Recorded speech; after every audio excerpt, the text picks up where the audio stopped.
더불어민주당의 첫 대선 순회 경선이 이틀 앞으로 다가왔습니다. 오늘 뉴스 1번지 현장에서는 연륜과 조직력을 무기로 충청권에서 반전을 노리는 정세균 후보 캠프의 조승래 대변인을 만나보도록 하겠습니다.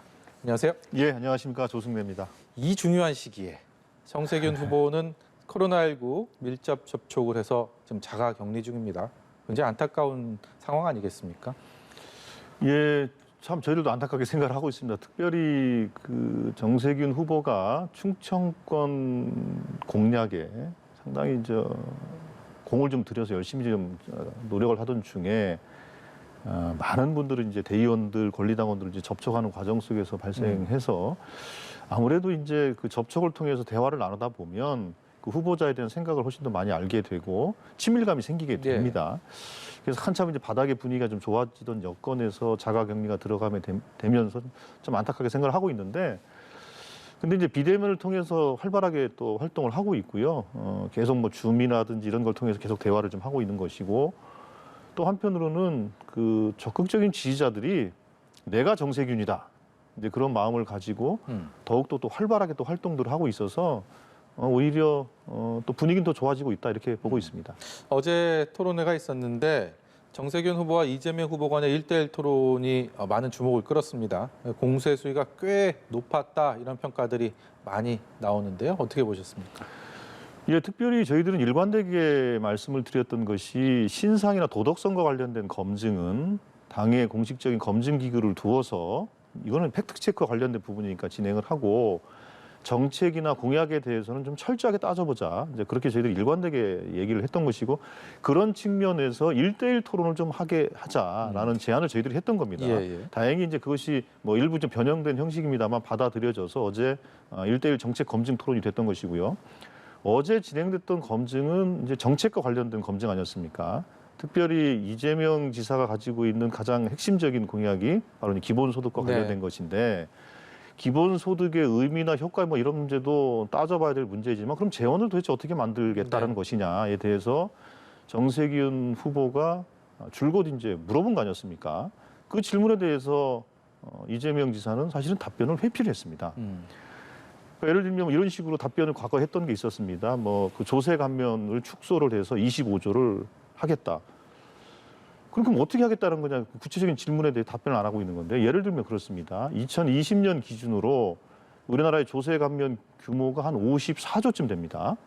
54조가 되는 것 중에 25조를 축소를 하겠다는 것인데, 그럼 절반 정도를 축소하는 것인데, 조세 감면은 대부분 그렇습니다. 예를 들면 그러니까 저소득층의 근로를 촉진해주기 위해서 근로와 관련된 이제 세액 공제하는 것이 이게 한 5조쯤 되고, 그리고 기업의 R&D 투자를 활성화하기 위해서 세액 감면해 주는 게 이것도 한 3조쯤 되고, 또 중소기업에 대한 세제 감면, 농업인에 대한 세제 감면, 주로 이렇게 구성이 돼 있어서 실제로는 감면할 게 없고, 말로는 편하게 감면하자고 얘기를 할 수 있습니다만 실제로는 감면할 수 없는 것들이고, 그 당사자들에게는 첫 번째로는 증세의 의미로서 받아들일 수밖에 없고, 또 한편으로는 예를 들면 R&D 투자에 대한 세액 공제 같은 경우에는 그것을 축소하게 되면 결국 R&D 투자를 기업이 이제 회피하게 된단 말입니다. 그러면 결국에는 이재명 지사 본인 스스로가 얘기하고 있는 전환적 공정 성장을 위해서는 혁신 성장이 중요할 텐데, 혁신 성장은 결국 R&D 투자가 필요할 거 아니겠습니까?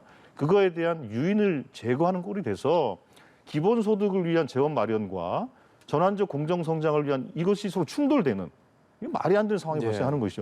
그래서 이거에 대해서 정확하게 좀 설명을 좀 해달라고 요청을 하는데, 설명을 하지 않고 동문서답을 하거나 아니면 또 뜬금없이 역공을 펴거나, 이렇게 해서는 제대로 된 정책 검증이 어렵지 않겠냐, 이런 생각입니다. 어제는 그런 1대1 구도의 토론이 이루어지긴 했는데, 사실 지금까지의 경선 과정들을 보면 어느 순간부터 이재명, 이낙연 후보 간의 경쟁 체제가 고착화되면서 두 후보 사이에 뭐 네거티브 검증, 이걸 둘러싼 설전들이 계속 이어지고, 어느 순간부터는 정세균 후보는 조금 소외돼 있는, 제 표현이 적절한지는 모르겠습니다만 그런 인상을 지울 수가 없습니다. 그렇기 때문에 캠프에서도 여러 고민이 꽤 있었을 것 같다라는 생각이 들거든요.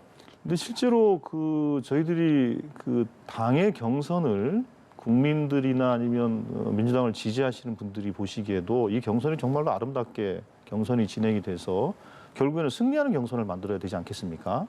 근데 승리하는 경선을 하기 위해서는 두 가지가 필요한데 하나는 서로가 논쟁은 철저하게 하고 검증도 철저하게 하더라도 서로에게 상처가 되지 않도록 해야 될 것이다. 이게 첫 번째이고 그렇게 돼야 이게 승복하는 구조가 만들어지지 않겠습니까? 또 하나는 우리 당의 역사와 전통을 존중하면서도 국민들이 시대적 요구에 맞게 요청하고 있는 정책과 공약을 가다듬는 과정들 예. 이 두 가지 과정들이 필요한 것이다. 그래서 저희들이 일관되게 신상과 도덕성과 관련된 검증은 당에서 팩트체크 센터 같은 걸 만들어 진행을 하고 토론은 정책 검증을 하자라고 일관되게 주장을 했던 것인데 거꾸로 진행이 되면서 실제로 그 공개적인 토론석상에서 신상과 관련된 검증이 되고 또 장외에서 또 공방이 이루어지다 보니까 갖는 사실 피로감들이 좀 쌓이는 것 같고요. 그런 의미에서 저희들이 느끼기는 바로는 뭐 조금 전에 뭐 정세균 후보가 조금 소외되는 것이 아니냐라고 했지만 이전 투구에 끼일 생각은 없습니다. 예. 이전 투구에 소외됐다고 하면은 뭐 그거는 뭐 저희들이 감수해야 될 부분이라고 보고 있습니다만 거꾸로 그 소위 명락 이전 투구에 민주당 지지자들과 국민들이 상당히 피로해하고 있다라는 것이고 저희들이 이해하는 바는 그런 면에서 당의 경선을 조금 더 아름답게 만들기 위해서 정세균의 역할이 필요하다라는 것에 대한 공감이 좀 확산되고 있다 이렇게 보고 네. 있습니다. 충청 지역 경선 첫 경선인데요. 이틀 앞으로 다가왔습니다. 뭐 전략에 대해서는 캠프 내부적으로 충분히 고민하고 세우셨을 테니까 앞으로 이틀간 이어진 그 첫 경선의 목표랄까요? 내부적으로 기대하고 있는 기대치는 어느 정도나 되고 있는지 좀 궁금합니다. 예, 아마 그 충청권 경선 결과가 나오게 되면 상당히 놀랄 만한 결과가 나올 것이라고 저희들은 생각을 하고 또 그렇게 준비해 왔습니다. 충청도 경선을 위해서 첫 번째 경선을 위해서 여러 가지 예. 준비들을 했고요. 가지고 있는 모든 정책적 또 조직적 역량들을 다 충청권에 투여를 했다라고 말씀을 드리겠고 그래서 상당히 놀랄 만한 결과가 나올 것이다 보고 있고요. 앞서 말씀드린 것처럼 충청도 분들이 정세균 후보에 대한 생각은 두 가지로 압축이 됩니다. 하나는 그 누구보다도 충청도를 잘 이해하고 있어서 충청도에 대한 공약을 신수도권 공약을 내면서 충청도에 대한 이해가 워낙 깊은 후보이다라는 거 하나. 두 번째로는 사실 충청도민들은 싸우는 걸 별로 좋아하지 않습니다. 싸우는 걸 좋아하지 않아서 아까 말씀드린 것처럼 그 이재명, 이낙연 이 두 분의 이전 투구에 정말로 실망감을 많이 느끼고 있습니다. 그래서 정세균 후보가 정말로 요 싸움을 좀 아름답게 좀 만들어가면서 당에 좀 중심을 잡아줘라. 근데 그런 요구가 좀 커지고 있다고 보고 있어서 이런 기대들이 이 경선 결과에 저는 반영될 것이라고 보고 있습니다. 지금까지 좀 공개되지 않은 정세균 후보와 관련해서 정세균은 이런 사람이다. 뭐 이런 것들을 좀 알 수 있는 조승래 의원만이 경험한 일화나 정세균 후보의 말이 있다면 무엇인지 좀 이 자리를 빌어서 듣고 싶습니다. 예, 그 사실은 그 정세균 후보는 이제 아시는 것처럼 상당히 좀 이렇게 좀 점잖다고 평가를 하지 않습니까? 말씀도 곱고. 그런데 이제 실제로 그 자라온 환경이나 이런 것들을 보면 상당히 좀 어렵게 네. 살아왔습니다. 그래서 뭐 어떤 뭐 이런 말씀 드리는 게 적절할지 모르겠습니다. 어떤 후보자에 대해서는 말이 좀 거친 거에 대해서 어떤 분이 변호를 하면서 좀 뭐랄까 좀 어렵게 살았기 때문에 그렇다라고 이제 변론을 해주셨는데 그럼 더 어렵게 산 그럼 정세균 왜 그러면 저런 언어를 구사하는가 그거에 대해서 좀 생각할 필요는 있는 것 같고 그래서 얼마 전에 그 배우 김수미 씨 있지 않습니까? 그분하고 그 어떤 이제 이 유튜브 동영상을 찍으면서 그건 뭐 화제가 약간 됐었죠? 공개가 됐습니다만 정말로 험한 얘기를 못 하시니까 제일 심한 얘기가 뭐냐면은 이 사람아요, 이 사람아. 야, 이 사람아. 이게 가장 심한 얘기입니다. 그러니까 사실 욕 한마디를 제대로 못 하시는 분이죠. 근데 이제 그게 그 특징이 있다고 합니다. 이 사람아가 이 사람아. 그러면은 이제 좀 다정하게 부를 때 이 사람아하고 뭔가 혼낼 때의 이 사람하고 이게 억양과 톤이 달라진다. 이제 그게 이제 정세균이 가지고 있는 일종의 이제 그 사용할 수 있는 언어의 한계가 그렇다는 거죠. 그러니까 참 심한 말을 못하는 분이다. 근데 그게 이제 알려졌지만 그래도 제대로 알려진 일단 중에 하나인 것 같습니다. 공약을 꾸준히 발표하고 있는데 생각만큼 가장 큰 고민, 지지율이 쉽게 오르지 않는 이 상황들 고민이 있을 텐데 시간이 별로 많지는 않은 상황입니다. 그렇기 때문에 이 분위기 반전을 위해서 뭔가 집중해야 되는 부분이 분명히 이제 도래하게 될 텐데요. 어느 쪽에 좀 포커스를 맞추고 계십니까?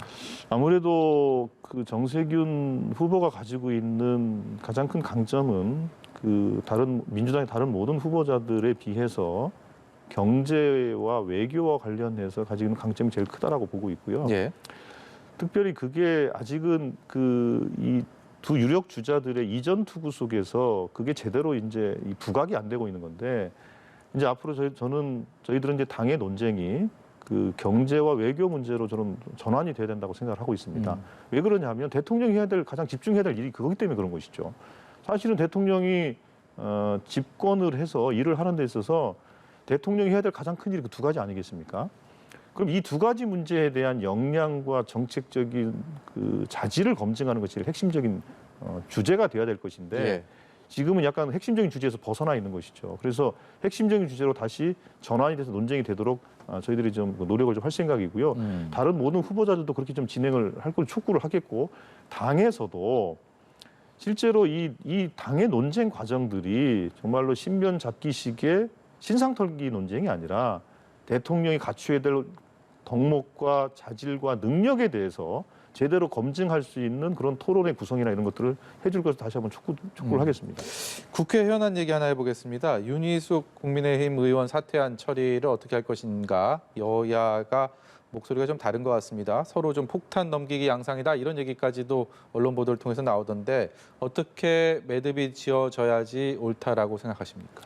저는 이 사안이 정말로 좀 회개하다 저렇게 보고 있습니다. 아니 잘못하지 않았다고 얘기하는데 왜 사퇴를 하며 그렇죠? 이해할 수 없는 거죠. 그래서 저는 거꾸로 이런 생각을 갖고 있다. 그분이 가지고 있는 부동산에 대한 어떤 그 팩트, 네. 뭐 부동산 아버님이 부동산 투기를 했냐, 이제 부친이 부동산 투기를 하는 과정 속에서 윤희숙 의원이 어떤 역할을 했냐, 이 문제는 뭐 수사를 통해서 밝히면 되는 문제라고 보고 있고, 저는 그 문제보다 훨씬 더 중요한 것은 국민으로부터 위임받은 주권에 대해서 선출된 선출직 공직자로서 갖는 처신이 너무 가볍다. 저는 그런 면에서 윤희숙 의원은 국회의원으로서 자격이 없다고 생각합니다. 근데 민주당에서 앞서 부동산 거래 의혹을 받고 있는 의원들, 당 지도부는 당을 떠나라라고 얘기를 했지만 아직도 요지부동인 상황 아닙니까? 이 부분에 대해서도 반대쪽 국민의힘에서는 좀 비판적인 시선 말들을 하고 있는데요. 당연히 그럴 거라고 보고 있고요.